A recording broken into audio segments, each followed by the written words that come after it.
ನೀವು ಅನ್ಕೋತಿರ್ಬೋದು ಕಣ್ಣಿದ್ರೆ ಅಂತ. ನಿಮಗೆ ಗೊತ್ತಿರೋಂಗೆ ನಾನು ನನ್ನ ಫ್ರೆಂಡ್ ಕಲ್ಲಲ್ಲಿ ಆಟಾಡ್ತಿದ್ವಿ. ಅಲ್ಲಿ ನಮ್ಕರು ನಾನು ನನ್ನ ಫ್ರೆಂಡ್ ಕಲ್ಲಲ್ಲಿ ಆಟಾಡ್ತಿದ್ವಿ. ಸಡನ್ನಾಗಿ ಏನಾಯಿತು ಗೊತ್ತಾಗ್ತಿಲ್ಲ. ಕಲ್ಲು ಇಲ್ಲಿ ಜೋರಾಗಿ ಹೊಡಿತು, ಬ್ಲಡ್ ಬಂತು. ಆದರೂ ಪರವಾಗಿಲ್ಲ. ಬ್ಲಡ್ ಬಂದಮೇಲೆ ಕೂಡ ಸ್ವಲ್ಪ ಊದೋ ಥರ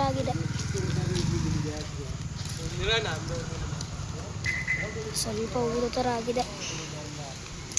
ಅಂದರೆ ಇಷ್ಟೇ ಸೊಳ್ಳೆ ಕಚ್ಚಿದಾಗ ಕೇರ್ಕೋತಾ ಆಗೋದಲ್ಲ, ಅದೇ ಥರ ಸ್ವಲ್ಪ ಆಗಿದೆ. ಆದರೆ ಸಖತ್ ಉರಿತಿದೆ ಅಷ್ಟೇ. ಉರಿಯೋದ್ರಿಂದ ಸ್ವಲ್ಪ ನನಗೆ ಕಷ್ಟ ಆಗ್ತಿದೆ.